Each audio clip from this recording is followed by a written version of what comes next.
number 19 here. Somehow the previous video was cut off in the middle. Sorry about that. So let's try to look at this one. So we have x equals 2y squared, and the other one is x equals 4 plus y squared. So now, if I were to look at the first one, I'm going to use the red color to sketch that one. Since x is linear term and the y has been squared, so we know that this will be sideways parabola. And when the leading coefficient is positive, then we know that it's going to go to the right.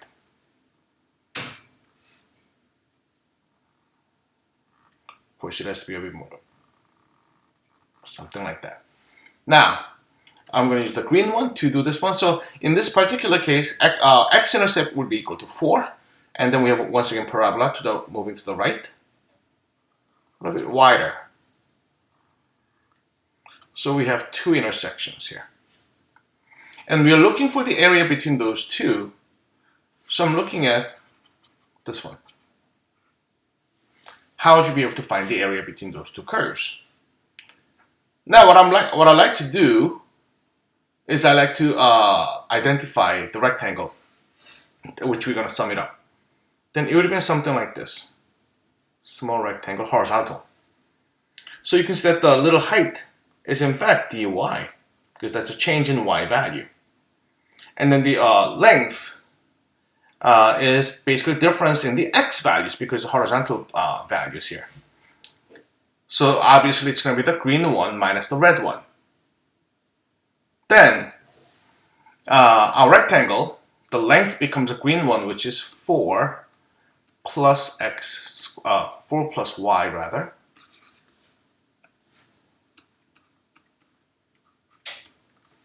And then minus the red one, which is 2y squared. And we're going to have dy, there will be the height, and we're going to sum it up. But we need the boundaries. How would you be able to find the boundaries? By setting up these two equations equal to each other. So we have 2y squared equals 4 plus y squared. So when you subtract y's, we get y squared is equal to 4. Then what do you think the value of y's are? Y equals plus or minus 2. So that means the upper one would have been 2, and then lower one would have been negative 2. So that can be our boundary here. So once if I were to simplify the expression, I would have gotten 4 minus y squared dy. And let me try to integrate this one. Then we'll end up getting 4y and then minus y cubed over 3. And which goes from negative 2 to 2. Now, then what do we end up getting here? When you plug in 2, we'll end up getting 8, because 4 times 2 equals 8. And then the second one is 2 cubed over 3, so minus 8 over 3. Minus, second one is when you plug in negative 2, we get negative 8. And negative 2 to the third power gets you negative 8, but with another negative it becomes plus 8 over 3. But you will realize that this entire thing is same thing as the earlier one when you distribute the negative sign. So all I have to do is calculate this one and then double that. Now then, what is this one? 8 minus a third of 8. So whatever it is, I'm subtracting a third. So we are left with 2/3 of 8, but we gotta multiply that by 2 because we have 2 of those. So I get 32 over 3 becomes my answer. Now, let us move on to the next question. Number 21. So you can see that this is somewhat similar. So x equals 1 minus y squared. So starting from 1, let's assume that that's 1. And this will be the green. Minus y squared. So I'm going towards to the left. And then I'm going to use the blue here. My x-intercept is negative 1. But I'm moving towards to the right.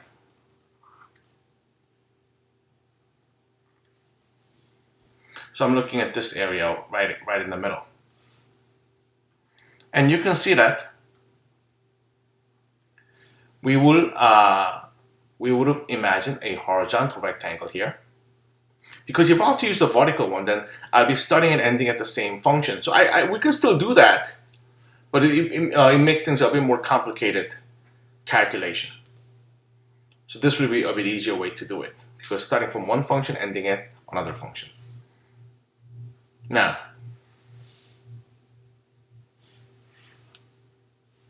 then next, what we get to do is, what is the thickness here? Height. That's dy. And then the length becomes the green one minus blue one. So green one was this one. So we have 1 minus y square minus the blue one, which is y squared minus 1. And dy. And we need to connect.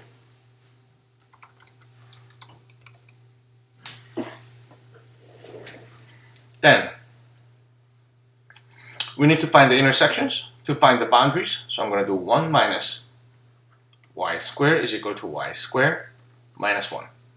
I can add up y squares and add up 1s. Then we get 2 equals 2y squared, which gives us 1 equals y squared, and y becomes plus or minus 1. So I'm assuming that a lower one is negative 1, upper one is 1.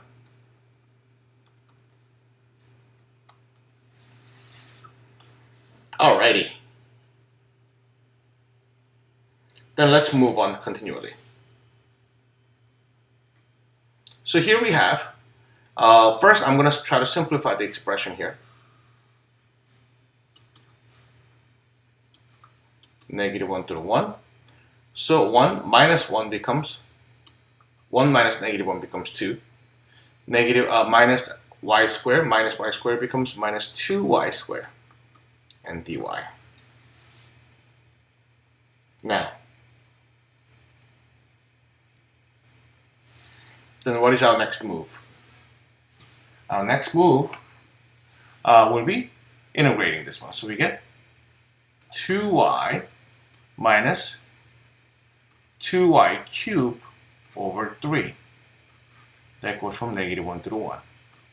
So when I plug in 1, I'll be getting 2 minus 2/3 minus, when I plug in negative 1, I get negative 2. And here we get plus 2/3, very similar to our previous case. Then here I get 2 minus 1/3 of that, so we get 2/3 left of 2. And then I have 2 of those, so I gotta multiply that by 2. So we get 8 over 3 becomes our final answer. Alrighty. Now, and let's move on to the next one. Number 29. So in this case, I mean, yeah, we can find the area of this triangle many different ways. But what we like to do is, we like to use the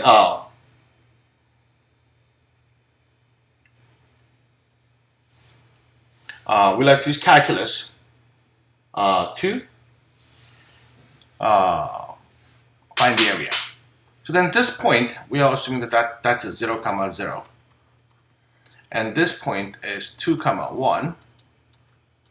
And this particular point is negative 1, 6. Now, what's important here is I wanna find out the equation of each side. So what would be the equation of the blue side right over here? Starting from 0, 0, 2, 1. You can easily state it should be y equals 1/2 x. How about the red one? The slope is negative. As I'm moving to the right by 1, I'm going down by 6. So I have y equals negative 6x. Y-intercept is equal to 0 in both cases. Now, how about the green one? Green one is length between these two. So as I'm moving to the right by 3, from negative 1 to 2, I'm going down by 5. So I know that the equation is y equals negative 5 over 3x. But I don't know what b value would have been. In order for me to find that out, I'm just going to plug in one value here, 2, 1. So I'll say 1 equals negative 5 over 3 times 2 plus b. Now then I can say that 1 equals negative 10 over 3 plus b. Then you can see that b must be equal to 13 over 3 to make that happen. So I have 13 over 3 would have been the value. Now,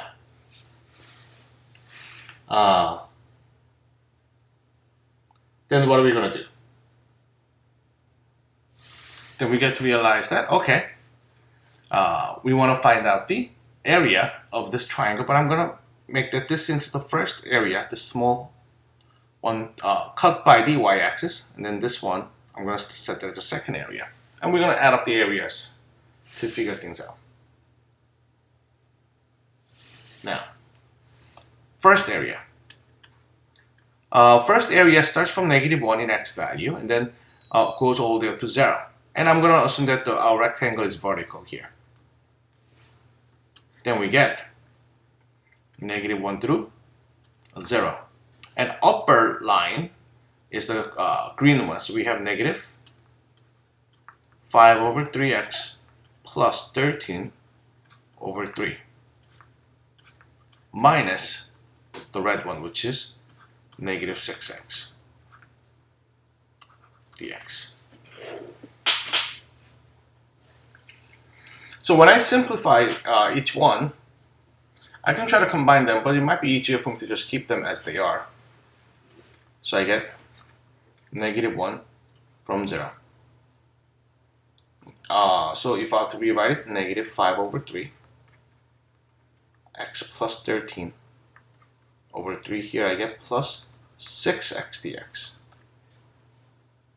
And when I integrate this one, I'll be getting negative 5x squared over 6. Next one is plus 13 over 3x. Plus the last one becomes 6x squared over 2.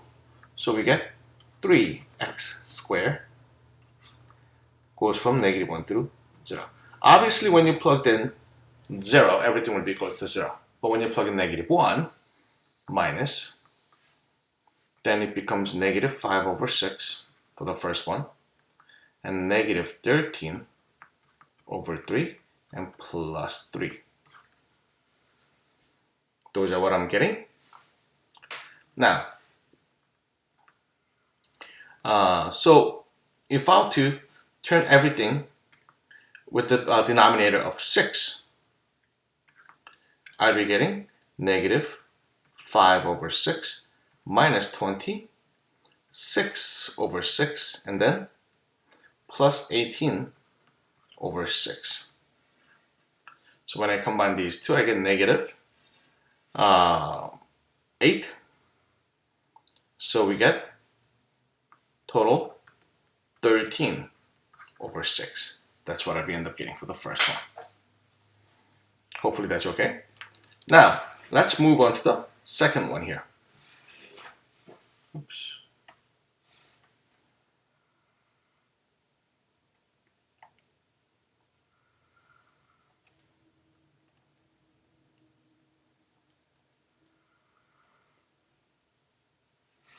Now, second area is the green one minus the blue one, but it goes from 0 to 2. I'm going to use different color. 0 to 2. Green one. So we have negative 5 over 3x plus 13 over 3 minus 1/2 x dx. Now, first two can easily be integrated just like earlier, which is same thing would have been same thing as this one in fact.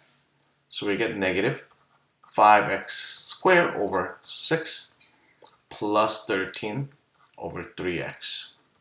And the second term, the third term rather, it becomes negative x squared over 4, which goes from 0 to 2.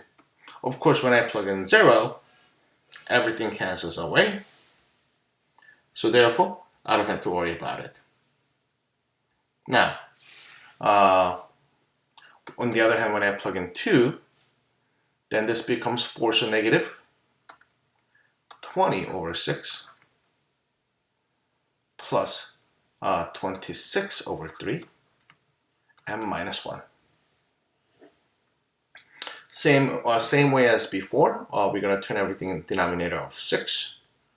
So negative 20 over 6, and then plus 52 over 6 minus 6 over 6. So then it becomes 26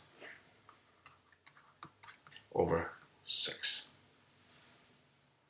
So then what we end up getting is when you combine them together, we get 30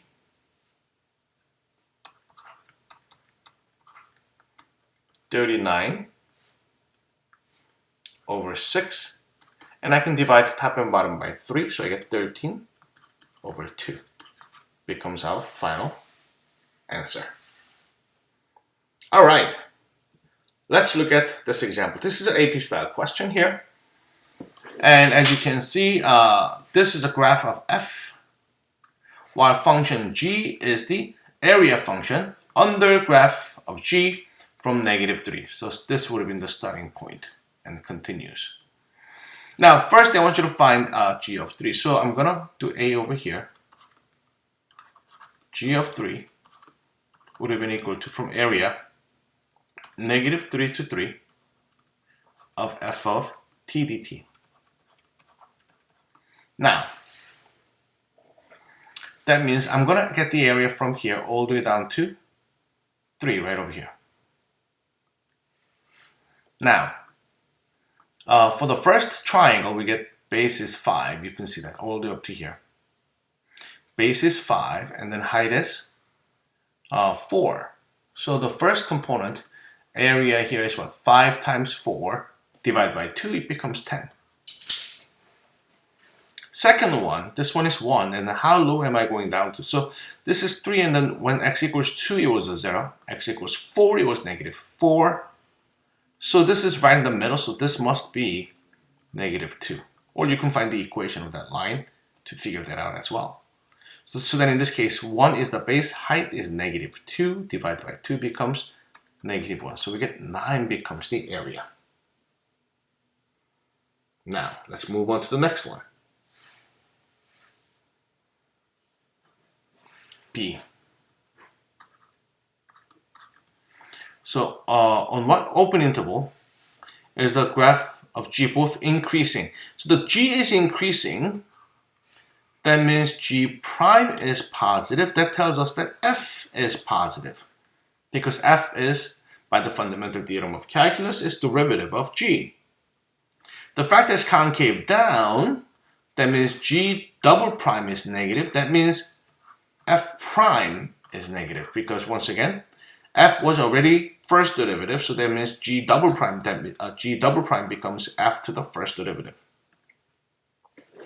So then I'm looking for a section that is above the x-axis but yet decreasing. So I'm looking for a section that's above the x-axis, or above the t-axis in this case. So I have here and here and then here. Now, but I'm looking for a section that's decreasing, so I'm looking at this portion and this portion. Now, that means from for the first interval, I can write it as, that's from -5 of x all the way to -3. And second one is, or x goes from 0 to 2. So those are two sets of an interval where this will be true. Now let's look at part C. In case of C, h of x is given in this way, and then we want to figure out the h prime. So that means what I want to do is I want to basically find the quotient, or find the h prime by using the quotient rule. So h prime of x, That means denominator has to be squared. So we get 5x has to be squared. So we get 25x squared. On top, we get first derivative of g. So we get g prime of x times 5x minus derivative of the bottom, which is 5 times g of x. Now, the fact that x equals 3, then what we end up getting is g prime of 3 times 15 minus 5 times g of 3 all over 25 times 3 squared, which is equal to 9. Now let's try to figure each one out. What is g prime of 3? G prime of 3 is, in fact, equal to f of 3. So when I get f of 3 was negative 2, so we are in fact getting negative 2 times 15. And then minus 5 times, what is g of 3? We figured it out earlier, which was 9. All over 25. And when you look at all three sets of numbers here and here, we realize that 15 seems to be the common factor. So I'm gonna cancel 15 out. 15, that means 5, and then from here I get negative 3 left, negative 2 left here, and then, oh, there was a 9, I forgot to bring it down. So 15, that means I have to bring 5 away from here and 3 away from here. So what we end up getting is we get negative 5 over 15, which can be simplified further as negative 1/3. Becomes my final answer. Alrighty, let's look at part D.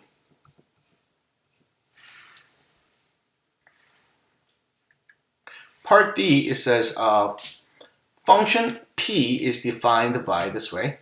Find the slope of the line tangent to the graph of p at the point where x equals negative 1. So that means find the slope of the tangent line. So that means I have to find the derivative. What's p prime of x? So then there will be f prime of x squared minus x, and multiply that by derivative of the inside, which is 2x minus 1. So when you plug in negative 1 here, x equals negative 1, we get f prime of negative 1 squared, which is 1, plus, so we get 2, f prime of 2, and then here we get negative 3. But what is f prime of 2? That means slope at this particular point. As I'm moving to the right, I'm going down by 2, so slope was negative 2 here. So we get negative 2 times negative 3 becomes 6. So 6 becomes our final answer. With that one, I'm going to close up, and I'll see you later.